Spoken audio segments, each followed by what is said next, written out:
सीधे तौर पर मैं चाहूंगा सुधांशु मित्तल जी के पास जाऊं। सुधांशु जी, आपके आलोचक ये कह रहे हैं आज सुबह से सोशल मीडिया पर कि किसी भी चुनाव को जीतने के लिए जातीय समीकरणों का सहारा ही लेना पड़ता है, चाहे वो कोई भी पार्टी क्यों ना हो। आपको विकास विकास नाम का जो तमाम एजेंडा है वो पीछे छोड़ना पड़ता है और जातीय समीकरणों को तरजीह देनी पड़ती है, तभी दलित और पिछड़ों को जमकर मंत्री बनाया जा रहा है ताकि पंजाब, उत्तर प्रदेश में और तमाम विधानसभाओं में फायदा उठाया जा सके। सुधांशु मित्तल।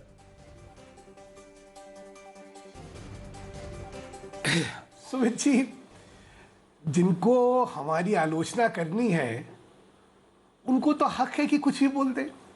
अब आपने अपनी लिस्ट सुनाई, इस लिस्ट में कितने दलित या कितने पिछड़ों को यूपी से प्रतिनिधित्व दिया जा रहा है? आपने खुद ने कहा कटेरिया जी हटाए जा रहे हैं जो कि एक दलित समाज के थे। उनकी जगह अगर महेंद्र नाथ पांडे को लेके आया जा रहा है तो शायद जो इल्जाम लगाए जा रहे हैं उनकी सत्यता नहीं है। देखिए, प्रतिनिधित्व जरूर होना चाहिए समाज के विभिन्न अंगों का, विभिन्न वर्गों का, तभी हर वर्ग जो है सरकार से, सत्ता से जुड़ता है, इसमें कोई दो राय नहीं है। लेकिन जो व्यक्ति को लाया जाता है उसकी अपनी क्षमताएं, उसकी राजनीतिक सूझबूझ, उसकी उपयोगिता और उपयुक्ता, इन सबका भी ख्याल रखा जाए। पर सुधांशु जी, आप यूपी मुझे को लगता है हर चीज को छोटे यूपी के 3 चेहरे हैं इस नई लिस्ट में, तो आप ये नहीं कह सकते कि इन 3 चेहरों से ही यूपी का उद्धार करने की कोशिश है। मैं आपसे काउंटर क्वेश्चन इसलिए कर रहा हूं, फिर मैं पैनल को पे जाता हूं। आप रामदास अठावले जी आ रहे हैं, अनुप्रिया पटेल जी आ रही हैं, कृष्णा राज मैम आ रही हैं, मैं और अगर नाम लूं तो इसमें माफ करिएगा, इसमें अर्जुन मेघवाल साहब है, दलित चेहरा। इस सूची में पुरुषोत्तम रूपाला साहब, ओबीसी चेहरा। तो ये तमाम ऐसे चेहरे हैं जो पिछड़े और वंचित समाज को एड्रेस करने की कोशिश की जा रही है। दरअसल जो वोट बैंक बीजेपी का नहीं है, जो या तो मायावती का है या मुलायम सिंह यादव का या कुछ हद तक कांग्रेस पार्टी का रहा है। सुमित जी, अगर ये हमारा वोट नहीं होता तो आपको लगता है कि 283 सीट पाके भाजपा जो है लोकसभा में जीत जाती?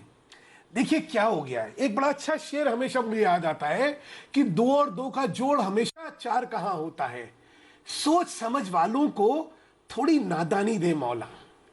क्या हो गया है, यहां पर बैठ के एक से एक विश्लेषक और पंडित जो है वो जाति गणित लगाते रहते हैं कि देखिए ये है, 5% ये है, 3% वो है, 6% ये है। अच्छा, एक सत्यता समझ लीजिएगा, जात 2 तरह की होती है। एक जो राजनीतिक तौर पे किसी राजनीतिक संगठन के साथ जुड़ी हुई जात होती है, लेकिन बाकी जात किसी राजनीतिक दल से जुड़ी नहीं होती है। और जीत और हार का फैसला वो जात जब कन्वर्ज करती है केंद्रीय स्तर पर, राज्य के स्तर पर, वो जिसके पक्ष में करती है वो जीतता है। और वो किस लिए करती है? वो भविष्य के लिए करती है। ये तो मानेंगे सुधांशु जी कि हर बार 2014 यूपी में नहीं हो सकता कि 80 में से 71 और अलायंस को मिला के 73 सीटें आ जाएं। ये पीक हो गया था। अब ये भी आपकी पार्टी को पता है, आपके अध्यक्ष को पता है, बिल्कुल सही कह रहे हैं। 73 से नीचे ही आना इस बार तो नहीं। आप ये सही कहते हैं कि हर बार एक ही स्थिति नहीं होती है। अब वो स्थिति कमजोर होगी या बढ़ेगी वो तो बात की बात है। प्रश्न क्या है? प्रश्न ये है कि हर चीज को जात के दृष्टि से जब आप देते हैं, जात के चश्मे से आप हर चीज का विश्लेषण करते, मूल्यांकन करते हैं, तो बहुत बड़ी गलती कर रहे हैं। चलिए, ये सत्यता नहीं है हिंदुस्तान की राजनीति की। 2007 में जात नहीं जीती थी, माफ करिएगा। 2009 में यूपी के अंदर जब वोट पड़ा था तो जात नहीं जीती थी। 2012 पे जब वोट पड़ा था तो जात नहीं जीती थी, उम्मीद जीती थी। उम्मीद की राजनीति जो है वो सर्वप्रथम है लोगों के लिए। और जिस दिन हिंदुस्तान की राजनीति में सबको समझ आ जाएगी, शायद राजनीति का स्वरूप ही बदल जाएगा। जी, और ये पंडित जो बैठ के मतलब गणित के उस्ताद, ठीक है, गणित के उस्ताद बैठ के जो समझाने की कोशिश करते हैं, शायद उनकी दुकानें बंद हो जाएंगी। असली मायावती जी को पास है कानून का। मैं तो ये इल्जाम आप पे नहीं लगा रहा हूँ कि आप जो चाहें वो कर सकते हैं। अरे डिबेट में आए, डिबेट में पार्टिसिपेट करिए, डिरेल क्यों कर रहे हैं चीजों को? मैं मुख्तार अंसारी पे सवाल कर रहा हूँ, आप उस पर बात कर रहे हैं। वकार साहब, मुद्दे पे रहिए ना। मुझे पता है कि आपको बुरा लगा, मैंने आपसे काउंटर सवाल कर लिया, आपने उम्मीद नहीं की होगी, आपने खुद ने माना कि आप सुधांशु मित्तल से एक्सपेक्ट कर रहे थे। मैं जानता हूं। चेहरा देखिए, आप मेरा चेहरा देखिए, आपको अरे आप कहाँ लोग से लग गाना रहा नहीं है सुना मुझे बुरा है लगा? क्या? गम है जो छुपाए जा रहे मैं हो, तो समझ रहा हूँ। तुम इतना जो मुस्कुरा रहे हो। नहीं मैंने कहा नहीं वो कोई गम कुछ नहीं, बघार ऐसा साहब, नहीं बघार है, साहब, चलिए लेकिन मुद्दे पे आते हैं। सच्चाई है आपके कि कार्यक्रम का नाम है हम तो पूछेंगे। वकार साहब भूल गए शायद। आपके कार्यक्रम का नाम है हम तो पूछेंगे। ये और नाम अगर नहीं आप है। ही नहीं पूछेंगे तो पूछेगा सुधांशु कौन? मित्तल जी सुन तो लीजिए सर, यही मैं भी कह रहा था कि आपके प्रोग्राम का नाम है हम तो पूछेंगे, आपके प्रोग्राम का नाम ये नहीं है कि हम ही जवाब देंगे। तो वकार साहब, आपने मेरे सवाल का जवाब अब तक नहीं दिया। इन्होंने तो आपसे पूछा है वकार साहब, माफ करिएगा, इन्होंने जवाब नहीं दिया। वकार साहब, वकार साहब, नहीं मैंने जवाब दिया। चलिए। अब आप सुनना नहीं समझ, मैं समझ रहा हूँ कि आप सुनना नहीं चाह रहे हैं, लेकिन मित्तल साहब हकीकत यह है, अभी आपने महेंद्र नाथ पांडे का नाम लिया, कटेरिया जी को हटाकर महेंद्र नाथ पांडे जी को बनाया जा रहा है जी। तो जातीय समीकरण तो आप साध रहे हैं। लक्ष्मीकांत वाजपेयी जी के एक ब्राह्मण के हटाए जाने से जिस तरह से ब्राह्मण आपसे नाराज है उत्तर प्रदेश में, पूरे उत्तर प्रदेश में, और जिस तरह से ब्राह्मणों की अनदेखी आप कर रहे हैं, आपने कहीं ना कहीं ब्राह्मणों को साधने की भी तैयारी की है, कोशिश की है, लेकिन सच्चाई ये है कि ना ब्राह्मण, ना क्षत्रिय, ना दलित, ना गड़ा, ना पिछड़ा, अब उत्तर प्रदेश में भारतीय जनता पार्टी की असलियत सबको पता हो गई है, चाहे वो महिला हो, चाहे पुरुष हो, जवान हो, बुजुर्ग हो। लेकिन सच्चाई ये है कि आपके जो झूठे वादे थे प्रधानमंत्री जी ने प्रधानमंत्री बनने से पहले जो वादे किए थे, वो उस वक्त तक तो चलो वादे थे, प्रधानमंत्री बने नहीं थे, लेकिन प्रधानमंत्री बनने के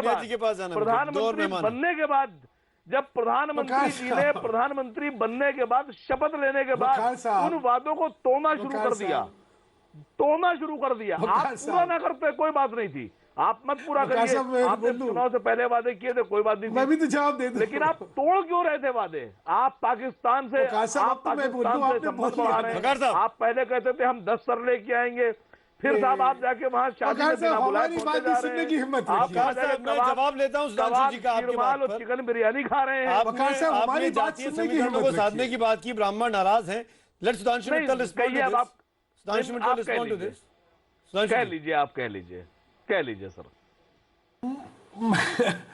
मैं भैया वकार साहब, आपको तो बहुत ही खुश होना चाहिए, आप तो बड़े शुभ लग रहे हैं मुझे इस बात को कहते हुए कि ब्राह्मण, अरे भाई आपके हिसाब से ब्राह्मण भी नाराज है, सारी जनता वहां की नाराज है, हर जात वहां की नाराज है। आपको तो खुश होना चाहिए और चुप रहना चाहिए कि अगर मेरी दुर्दशा हो रही है उसको आप बोलेंगे तो शायद मेरी दुर्दशा ठीक हो जाए।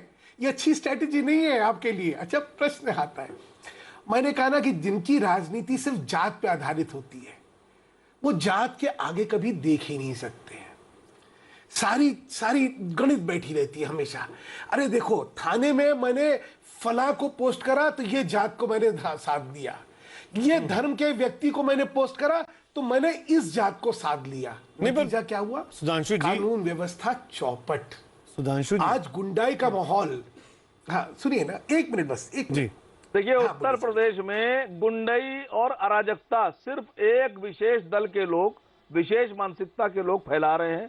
पूरे उत्तर प्रदेश की कानून व्यवस्था अगर खराब हो रही है तो वो सुधांशु मित्तल जी, मुझे बहुत दुख के साथ कहना पड़ रहा है, वो आपके दल की मानसिकता की वजह से आपकी पार्टी, आपकी सरकार, आपकी पुलिस कार्रवाई करिए। कहीं धर्म के आधार पर, कहीं जाति के आधार पर, कहीं सुधांशु मित्तल जी की पार्टी कार्रवाई कर रही है, डिस्टर्बेंस गिरफ्तार करिए, कानून व्यवस्था खराब कर रहे हैं। आगे बढ़ता हूं। पुनिया साहब, वाजपेयी जी और रामकृपाल सिंह जी है। भारतीय जनता पार्टी ने ठेका ले रखा है। पुनिया साहब, बीजेपी ने तो अपना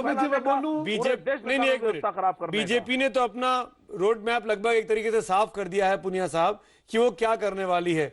2 बड़े लोग बीएसपी को छोड़ रहे हैं। मैं सुधांशु जी में आता हूँ।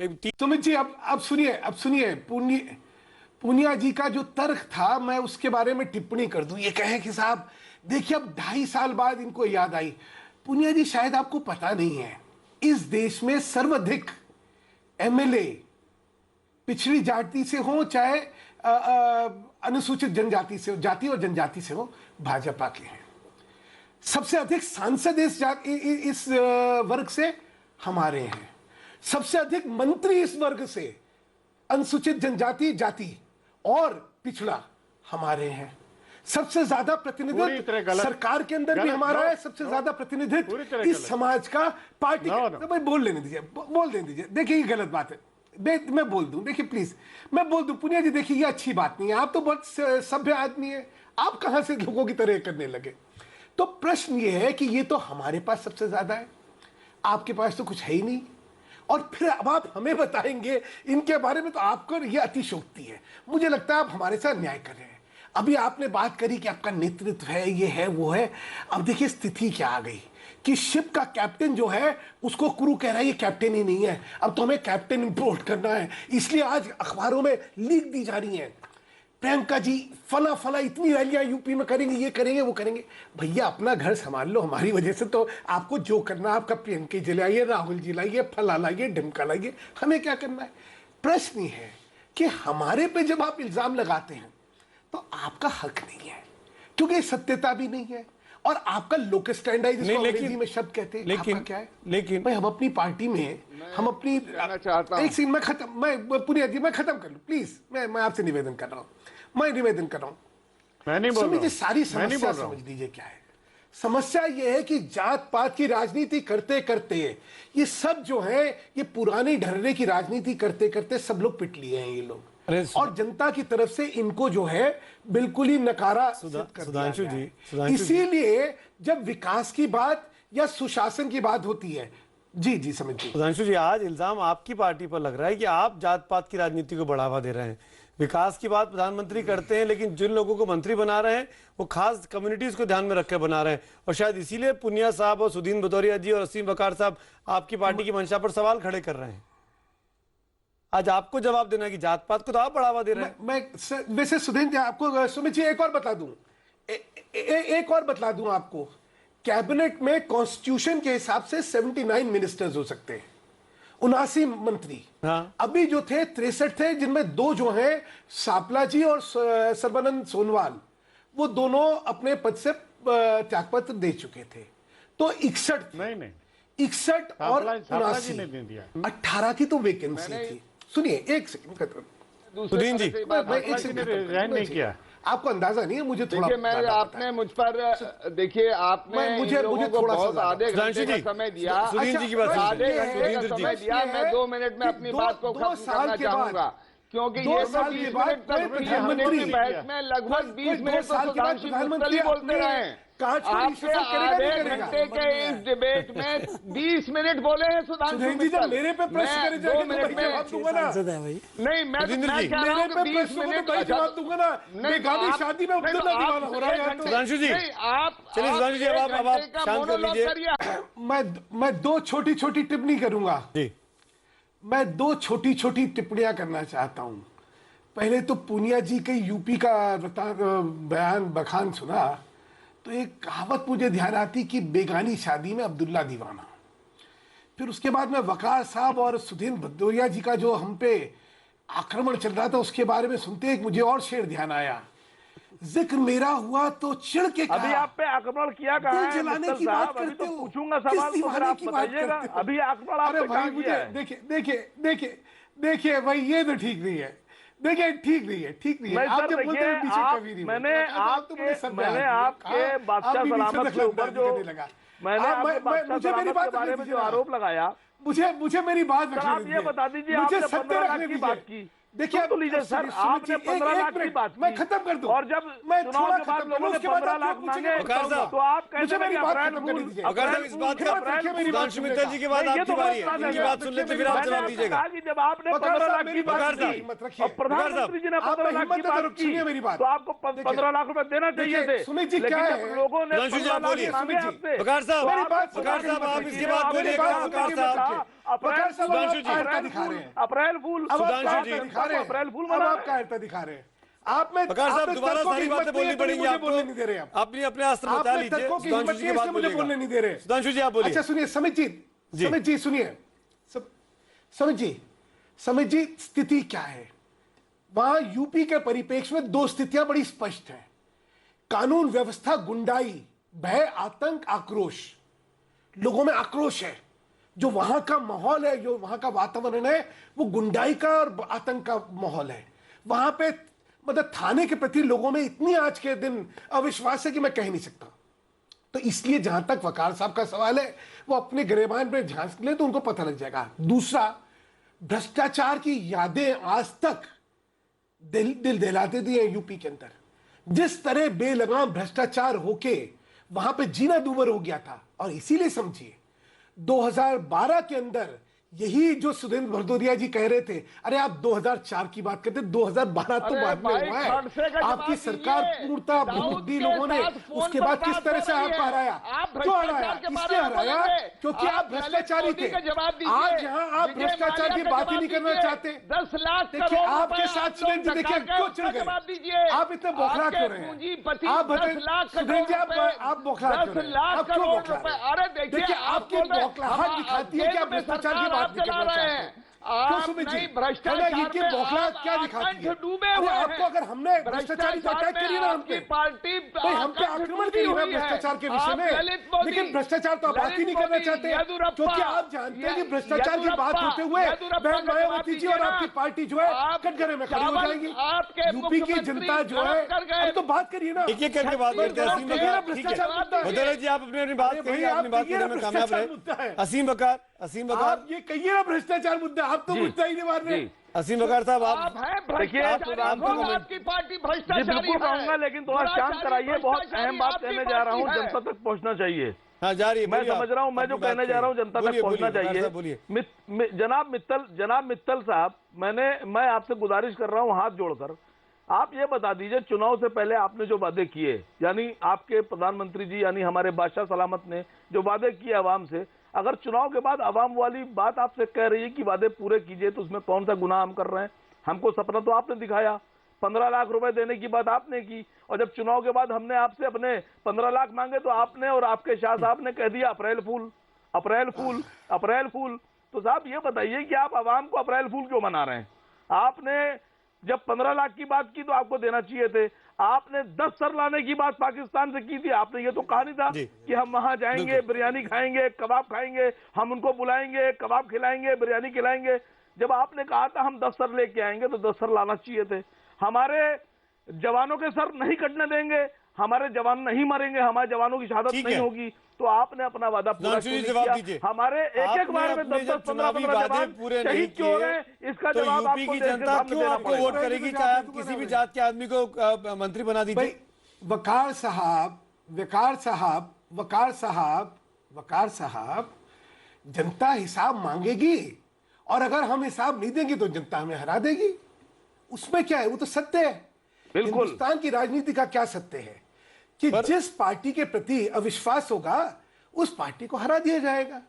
तो लेकिन मान्यवर, तो यानी ये आप मानते हैं कि बिहार में वायदा करा था? देखिए वकार साहब अब आपका देखिए, अब आप अशिष्ट हो रहे हैं। जब आप बोले थे मैं नहीं बोला ना। देखिए अब आप में हिम्मत नहीं है सत्य सुनने की, आप तो वरिष्ठ आदमी, हिम्मत रखिए सत्य सुनने की। आपने इल्जाम लगाया मैं एक शब्द नहीं बोला, तो इसलिए हिम्मत दिखाई। देखिए अरे तो इस समय कटघरे में अप्रैल फूल आपने क्यों बनाया जनता को, ये बताइए आप। मैंने कहा वकार साहब मुझे बोलने दीजिए, आपने प्रश्न कर दिया, मुझे सुनने दीजिए। मंत्रिमंडल विस्तार करके उत्तर प्रदेश का चुनाव में संदर्भ में आपका जवाब नहीं, अब आपकी आएगी। आपके यहाँ गुंडाई की परिभाषा आपने नए आयाम दे दिए उसको, वहां पे डर, खौफ और अराजकता के नए आयाम आपने स्थापित कर दिए। पूरे यूपी के अंदर आपने सांप्रदायिकता का नए आयाम आपने आपके पास अपने प्रधानमंत्री को बचाने के लिए वाजपेयी जी और के कमेंट लेना चाहूंगा। सुमित जी मैं आपका लास्ट मांगा, वाजपेयी जी के पास, वाजपेयी जी, मित्तल साहब, मैं वाजपेयी जी, आपको लगता है कि यूपी की जनता वही करेगी जो बिहार की